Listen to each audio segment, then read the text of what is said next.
መተናል ሰላም ውድ የዩቲዩብ ቻናል ቤተሰቦቻችን እንደምን አላችሁ? ይሄ ኮፊ ቲዩብ ነው። ኮፊ ቲዩብ የመዝናኛ ቻናላችን ነው። ዛሬም ቪዲዮቻችንን ምርጥ አድርገን መተናል። እስከ ቪዲዮአችን ፍጻሜ ድረስ አብራችሁ እንድትቆዩ እንላለን። ቻናላችንን ሰብስክራይብ ያላደረጋችሁ ያልተቀላቀላችሁን ሰብስክራይብ በማድረግ ተቀላቀሉን፣ ቤተሰቡን እንላለን። ኮፊ ቲዩብ የእናንተ ቲዩብ።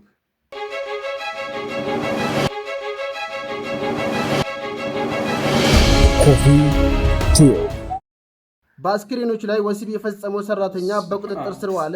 ጉድ ሳይሰማ እንደሚሉት በአንድ ሆስፒታል የሟቾችን አስክሬን በማሳደድ በጾታዊ ግንኙነት ሲያረክስ የነበረ ግለሰብ በቁጥጥር ስር ውሏል። ተጠርጣሪው እንግዲህ የ39 ዓመት ጎልማሳ ሲሆን በጀርመን አንድ ትልቅ ሆስፒታል ውስጥ በጥገናና በጽዳት ስራ ላይ መቀጠሩን እንደ አጋጣሚ በመጠቀም የሟቾችን አስክሬን በጾታዊ ግንኙነት ሲያረክስ እንደነበር ተደርሶበታል። ጥቃቱን የፈጸመው ተጠርጣሪ ፖሊስ ከሕክምና ባለሙያዎች ጋር በመሆን የተያዘ ሲሆን ግለሰቡም ለዲኤንኤ ምርመራ የሚሆን የምራቅ ናሙና እንዲሰጥ ተደርጓል። ተጠርጣሪው ጥፋተኛ ሆኖ ከተገኘ እስከ 3 ዓመት በሚደርስ እስራት ሊቀጣ እንደሚችልም ተዘግቧል። ለፈጣንና ወቅታዊ መረጃዎች ቤቱን ፎሎ በማድረግ ይሄ ሌላ ምንም የሚያስብል ነገር የለውም። ይሄ በስመ አብ ብሎ ማለፍ ብቻ ነው ማለት በቃ አሁን ላይ የሚፈጠሩት ይሄ የምንሰማቸው ድርጊቶች በሙሉ በቃ መስማታችን ብቻ ራሱ ይቅር በለኝ የሚያስብል አይነት ጉዳይ ነው። ሾኪንግ። ይሄ እኔ እዚህ ላይ ረክት ማድረግም ከባድ ነው። በጣም ሾክ የሚያደርግ ነገር ነው። እንጃ በቃ በመስማት ይቅር ይበለኝ። ሄሎ ማነህ? ቤት ኪራይ ባለቤት አልነገረችም? ቤት ኪራይ 1 ወር ሳትከፍል 2ኛ ወር መጥቶብሃል። እየሞከርኩኝ ነው ትላለህ እንዴ? አትሰማም እንዴ? እየሞከርኩኝ ነው። ያንተን የቤት ኪራይ ልከፍል እየሞከርኩኝ ነው። የልጆች ትምህርት ቤት የልጆች ትምህርት ቤት ልከፍል እየሞከርኩኝ ነው። የሚበሉት አጥተው እየሞከርኩኝ ባለቤትን አሟታል። ሰው አይደለ እንዴ? ይኸው ተመልከት። ይሄ የልጆች ጌም የሚጫወቱበት ልሸጥ እየሞከርኩኝ ነው። አስብ እንጂ ሁሉም ሰው እየሞከረ ነው። በዚህ ሰዓት እጁን አጣጥፎ የተቀመጠ ሰው አለ እንዴ? ታገሰኝ፣ በቃ እየሞከርኩኝ ነው።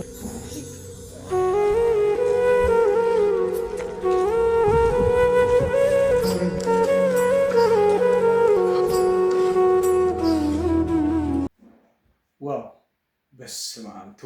ትወና ያሲኑ በጣም ነው የሚመችኝ። በነገራችን ላይ እኔ ከቀልዱ ውጪ የማለዳ ኮከቦች ላይ ሲሰራ ጀምሮ ነው የማውቀውና በጣም ጽድት ያለ ትወና የሚተውን ሰው ነው። በጣም ጽድት ያለ ነው። እንደ ሀሳብ ግን የተነሳበት እየሞከርኩኝ ነው። በጣም ትልቅ ሀሳብ የሁሉንም ሰው የሚያንኳኳ ነው። በቃ እየሞከርን ያለ ነው። በቃ ለመኖር እየሞከርን ያለ ነው። እጁን አጣጥፎ ቁጭ ያለ ሰው የለም። ስለዚህ ታገሱ። በቃ እየሞከርን ነው። አንቺ ፀሐይቱ ግድ የለም ጥለቂ፣ እኔ ወጥቻለሁ አትጨናነቂ።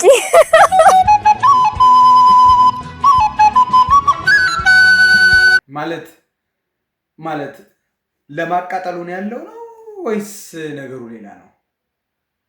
እኔ ለማቃጠል ልበቃለሁኝ ነው ወይስ የፀሐይን ሌላኛው መልኳን ነው እያነሳሽ ያለሽው? ግልጽ አይደለም።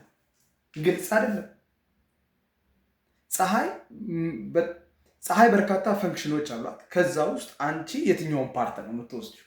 የማቃጠሉን ፓርት ከሆነ ኦብቪየስሊ ተስተካክሎልሻል፣ አቃጥለሽናል። የፌስታል ዘመን አበቃ። እገዳው ከነገ ጀምሮ ተግባራዊ ይሆናል ተብሎ ይጠበቃል። ከነገ ጥር 23 ቀን ጀምሮ የፕላስቲክ ከረጢት ወይም ፌስታል መያዝ መጠቀምም ሆነ ማከማቸት በፍጹም የተከለከለ መሆኑ ተረጋግጧል።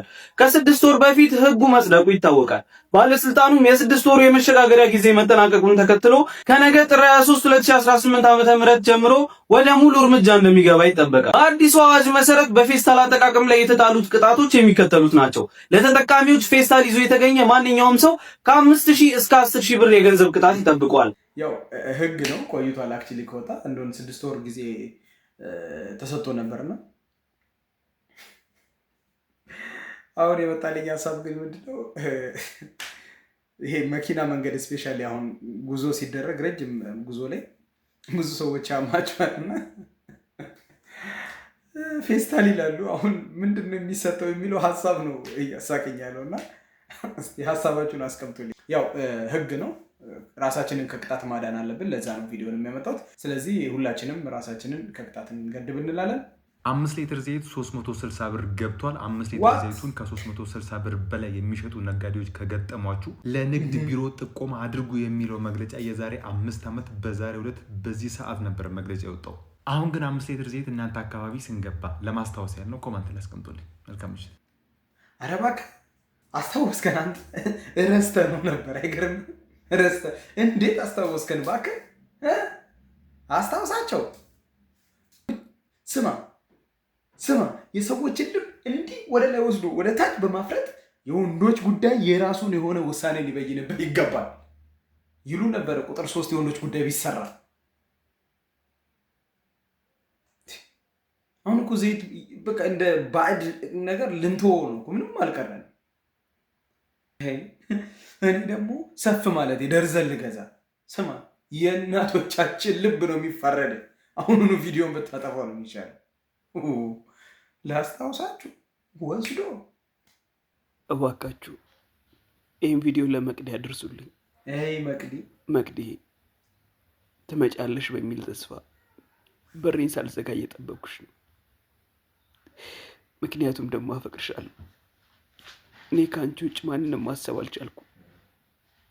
መቅዲ ሰማይን የተሸከምኩትን ያክል ይሰማኛል።